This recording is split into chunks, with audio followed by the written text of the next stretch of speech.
kulan wacan wanaagsan qeyrta wadana xitaalkan oo barta YouTube kulana marba nagala socotana waxaan ku soo qaadan doonaa ciidamada dalka Ethiopia oo heegan buuxa laga geliyay gobolka Gedo maxay damacsan yihiin ayaa soo qaadan doonaa ciidamada ugu tirada badnaa oo dalka Masar imaan doona Soomaaliya ayaa soo qaadan doona madaxweynaha wasaaraha dalka Soomaaliya Xamse Cabdi Barre oo China u dhoofay ayaa ayadana soo qaadan doona maxaa safarkiisa la xiriira ayadana soo qaadan doona waxa kale soo qaadan doona xaaladii ugu dambeeyay maamulka waqooyi bari iyo kuwa Somaliland oo isugu hanjaba dagaal ayadana waa falqayn doona maamulka Puntland oo ayadana markaa wali dagaal kula jiro ciidamadii buuraha ka dagaalamaya ee Daacishta ahaa ay jab weyn gaarsiiyeen ayadana waa soo gudbi doonaa koonfurta Soomaaliya madaxweynaha Soomaaliya Xasan Sheekh Maxamuud oo wacd ku maray inaan markaan wixii ka dambeeyo aan mucaaradka loo sii istaajin doonin wixii isbedelana markaa uu la imaan doono ayadana waa falqayn doona barnaamij shargareed meel fogaarsiyo barnaamijkii ugu soo saaxiibka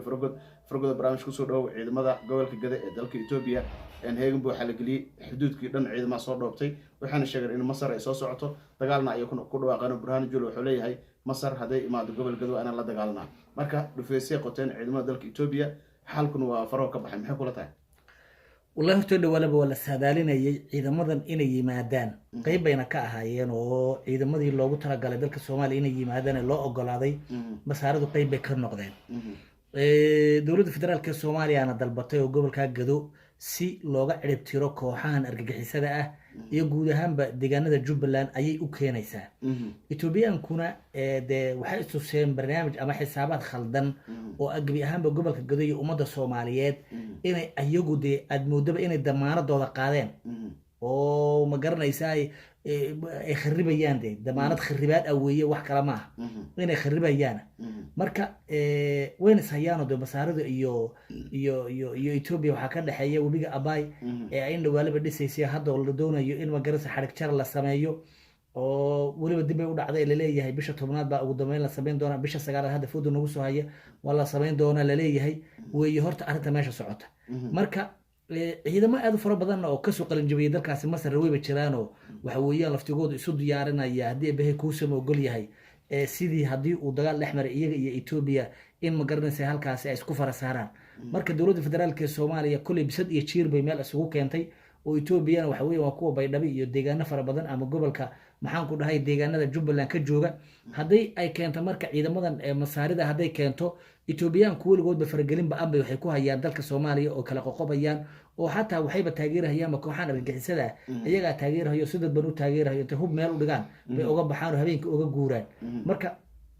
munaafaqada waa lagu yaqaanaa hadda marka waxay bilaabeen inay gobolka Gedo meel ay ka degan yihiin iyo deegaano ay ka degan yihiin inay ka qotaan dhufaysay waaweyn ka qotaan oo ay leeyihiin haday yimaadaan ciidamada maxaan ku dhahaa masaarada haday yimaadaan dagaal baan ku qaadaynaa qorshe noocaas ayay wadaan marka xaqiiqatan ciidamada masaaraduna xaq way u leeyihiin oo meesha dawladda federaal habiska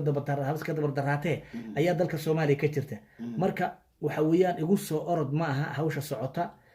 waan ogaan doonaa bal Ethiopian-ku talaabada ay qaadaan kulay dadkan hadda meesha ka jooga waa niman Oromo kabala weeye bal nimankaasi qaabka u dagaalamaan iyo waxa ay sameeyaan baan ogaan doonaa marka Soomaalida iyo Ethiopian-kuna hadii waligood Allah dab iyo baasiin ba isku ahaayeen dad israbana ma aha laakiin Ethiopian-ku waa dad gumaysi weeye dhul Soomaali galbeed bay awal hore haysteen dhul kale rabaan inay ku darsadaan oo ma garanaysaa sidad ban ay ugu darsadaan marka waxa weeyaan bal waan ogaan doonaa xaaladda meesha ka soo socoto gooli Fargod waa maasan tahay dawladda Ethiopia waxay sheegtay in xataa dawladda Soomaaliya ciidamada Cabdishiid Janan ay xagta marin doonaan ee suuragal ay halkaas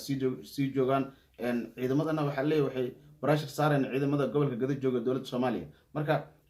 kula tahay in balad xaawo iyo Garbaharre iyo Baardheer inay ciidamada Ethiopia qabsan doonaan oo dagaalku uu waji kala yeelan doono haddana Cabdishiid Janan iyo ciidamadiisa isfarasaari doonaan iyo kuwa Ethiopia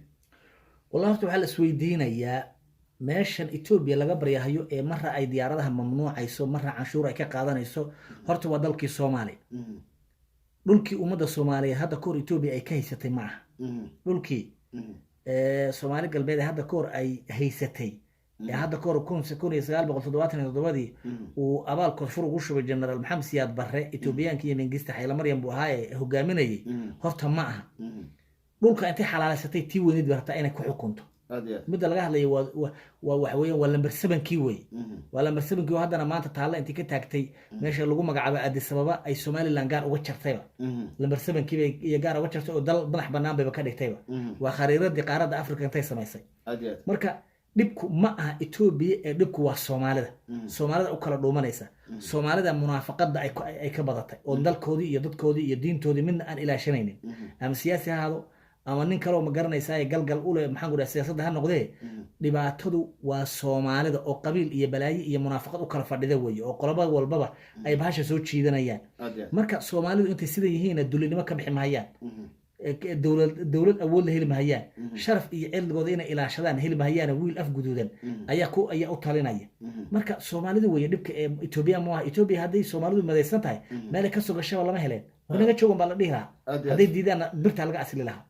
sanka laga tooli lahaa ama santa farqada soomaalida ay ida qabiil haya inta qabiil hayana waa run cadawga ka faa'iideysana meesha ku dambaysan oo arki doona dhaqeeda halkaas ka jira gobolka Gedo iyo cabsida dagaal weyn halkaas laga soo sheegayo waan soo gudbi doona ciidamada dawladda federaalka Soomaaliya heegan buu xagalay iyo kuwa markaas masaarida oo la sheegay inay isbuucyada soo socdo imaan doona Soomaaliya gudaheeda saraakiil hordhacna ayaana soo gaari doona Soomaaliya wasaaraha Soomaaliya Xamse Cabdi Barre ayaa la sheegay inuu aaday dalka China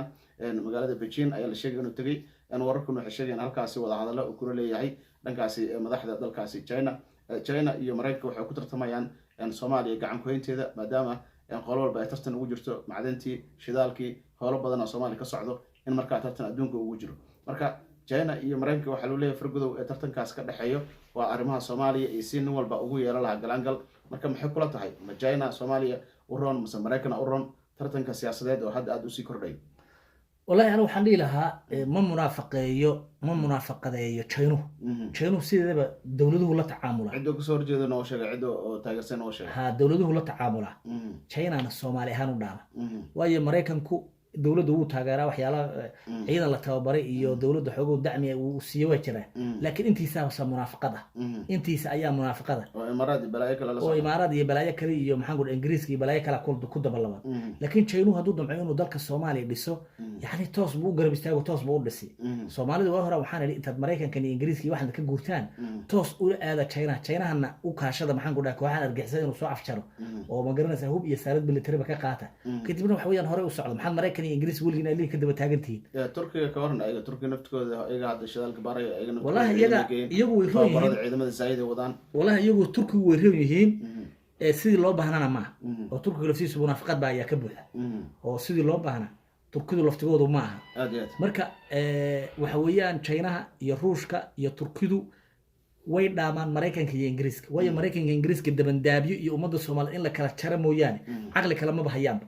aqli kale ma bahayaanba ummadda Soomaaliyeedna dhibaato ka soo daashay 30 sano isdaba wareegaysanaysay meel xun bay taala wax ka qaado oo waxay u baahan yihiin garb istaag u baahan yihiin siyaasi Soomaaliyeed oo ma garanaysaa ummadda Soomaaliyeed isu keenana way u baahan yihiin Soomaalidan hadda kuwa horbooda haya maxaan ku dhahay waxaynayana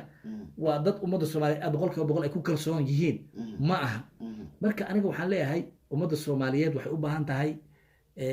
inay dantooda gartaan bay u baahan tahay hadii kale meel fog baa laga raadinay waagu Allahu naxariistay Cabdirasaaq Xaaji Xuseen ra'iisul wasaare hore dalka Soomaaliya uu dhihi jiray Soomaali wadadii lagu kala qaybin lahaa ee khariirada looga tiri lahaa bay haysaa haduusan Ilaahay si kale u safarij kale u furin wadadii adduunka ay kaga tagi lahayd ayay Soomaali haysaa goortu Cabdirasaaq Xaaji Xuseen dhihi jiray ma dhaweyn qarnigan ma ahayn marka Soomaalidu dib ay isugu noqoto siyaasiyiintu halkan way naga dhageystaan dib ay isugu noqdeen aqliga hala shiilo aqliga hala keeno farqada ma santahay waa arki doona wixii ka soo kordho doodaas ee faraha badan iyo Soomaalida oo qabiil iyo arrimaha loo joogan qoorta ugu jiro